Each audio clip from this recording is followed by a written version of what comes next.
2025 रोजी नागपूर शहरात घडलेल्या घटनेच्या अनुषंगाने या ठिकाणी मी सभागृहात निवेदन करतोय। काल दिनांक 17 मार्च 2025 रोजी सकाळी 11:30 वाजता नागपुरातील महाल परिसरात विश्व हिंदू परिषद व बजरंग दलाच्या कार्यकर्त्यांनी औरंगजेबाची कबर हटाव असे नारे देत आंदोलन केले। हे आंदोलन करताना त्यांनी गवताच्या पेंड्या असलेली प्रतिकात्मक कबर त्या ठिकाणी जाळली। यानंतर गणेशपेठ पोलिसांनी आंदोलकांवर अपराध क्रमांक 114/2025 नुसार भारतीय न्याय संहिता 299 37(1) व 3 सह 135 महाराष्ट्र पोलीस कायदा अन्वये गुन्हा दाखल केला। दुपारी 3:09 हा गुन्हा दाखल झाला।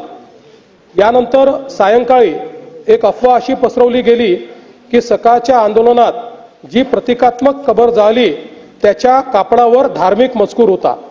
अत्तरोळमधील नमाज आटोपून 200 ते 250 चा जमाव हा त्या ठिकाणी तयार झाला आणि नारे देऊ लागला।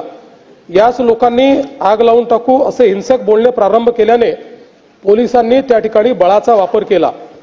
यापूर्वी बजरंग दलाच्या कार्यकर्त्यांविरुद्ध तक्रार द्यायची आहे अशी मागणी करण्यात आल्याने त्यांना गणेशपेठ पोलीस ठाण्यामध्ये आमंत्रित करण्यात आलं। त्यांची तक्रार ऐकून घेण्यात आली। एकीकडे पोलिसांची कारवाई सुरू असताना दुसरीकडे हंसापुरी भागामध्ये 200 ते 300 लोक हातात काठ्या घेऊन दगडफेक करू लागले। त्यांच्या तोंडावर फडके बांधले होते। या घटनेत 12 दुचाकींचे नुकसान झाले आहे।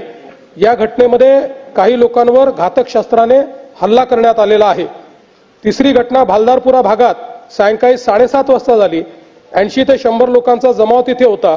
तिथे त्यांनी पोलिसांवर हल्ला केला, त्यामुळे अश्रुधूर व सौम्य बळाचा वापर करावा लागला। या घटनेत एक क्रेन, 2 जेसीबी व काही 4 चाकी वाहने ही जाळण्यात आली। या संपूर्ण घटनेमध्ये 33 पोलीस जखमी झाले आहेत, ज्यामध्ये 3 उपायुक्त दर्जाचे पोलीस आहेत। त्यातल्या एका पोलीस उपायुक्तावर कुऱ्हाडीने त्या ठिकाणी हल्ला करण्यात आलेला आहे। एकूण 5 नागरिक जखमी झालेले आहेत। तिघांना उपचार करून सोडले आहेत। 2 रुग्णालयात आहेत, यातला एक आयसीयूत आहे। एकूण 3 गुन्हे गणेशपेठ पोलीस ठाण्यात दाखल झाले आहेत। तहसील पोलीस ठाण्यात 2 गुन्हे दाखल करण्याची प्रक्रिया सुरू आहे। असे एकूण 5 गुन्हे आहेत। 11 पोलीस ठाण्याच्या हद्दीत संचारबंदी लागू करण्यात आलेली आहे। एंट्री पॉइंटवर नाकाबंदी या तहसील कोतवाली, गणेशपेठ, पाचपावली, लकडगंज, शांतीनगर, सक्करदरा, नंदनवन, इमामबाड़ा, यशोधरा नगर, कपिलनगर या ठाण्यांचा समावेश आहे। SRPFच्या 5 तुकड्या या ठिकाणी तैनात करण्यात आलेल्या आहेत। राज्याच्या पोलीस महासंचालकांनी सर्व CP/SP यांची VC घेऊन राज्यभर कायदा आणि सुव्यवस्था राखण्याचे निर्देश दिलेले आहेत। अध्यक्ष महोदय, एकूणच याच्यामध्ये जर आपण बघितलं तर सकाळची एक घटना घडल्यानंतर मध्यंतरीच्या काळामध्ये पूर्णपणे शांतता होती, पण त्यानंतर मात्र संध्याकाळी काही लोकांनी जाणीवपूर्वक अशा प्रकारचा हल्ला केल्याचं या ठिकाणी लक्षात येत आहे। याचं कारण जवळपास एक ट्रॉली भरून त्या ठिकाणी दगड मिळालेले आहेत आणि काही लोकांनी जमा करून ठेवलेले दगड, वरती जमा करून ठेवलेले दगड हे आपल्याला पाहायला मिळाले। शस्त्र देखील मोठ्या प्रमाणात त्या ठिकाणी होते, ते शस्त्र जप्त करण्यात आलेले आहेत।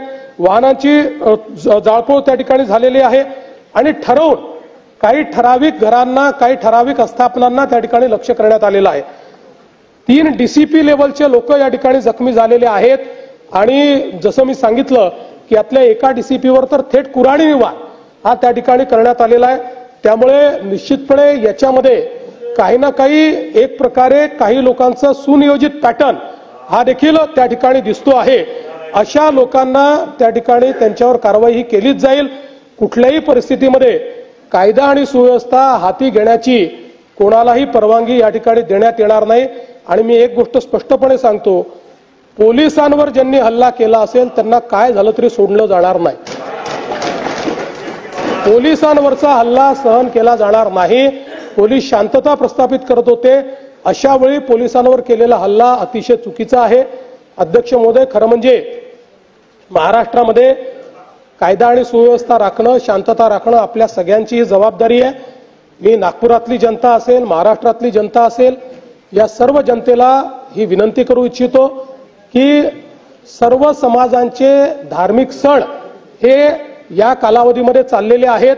अशा या सगळ्या परिस्थितीमध्ये सगळ्यांनी संयम ठेवला पाहिजे, कोणीही संयम सोडू नये. आपल्याला कायदा आणि सुव्यवस्था आणि शांतता कशी राखता येईल, एकमेकाच्या प्रती आदरभाव कसा राखता येईल, अशा प्रकारचा प्रयत्न हा सर्वांनी करावा, अशा प्रकारची या निमित्ताने मी अपील करतो. खरं म्हणजे आज महाराष्ट्रामध्ये विशेषतः म्हणजे मी कुठल्या सिनेमाला दोष देत नाहीये, खरं म्हणजे छावा या चित्रपटाने छत्रपती संभाजी महाराजांचा खरा इतिहास आपल्या समोर आणला.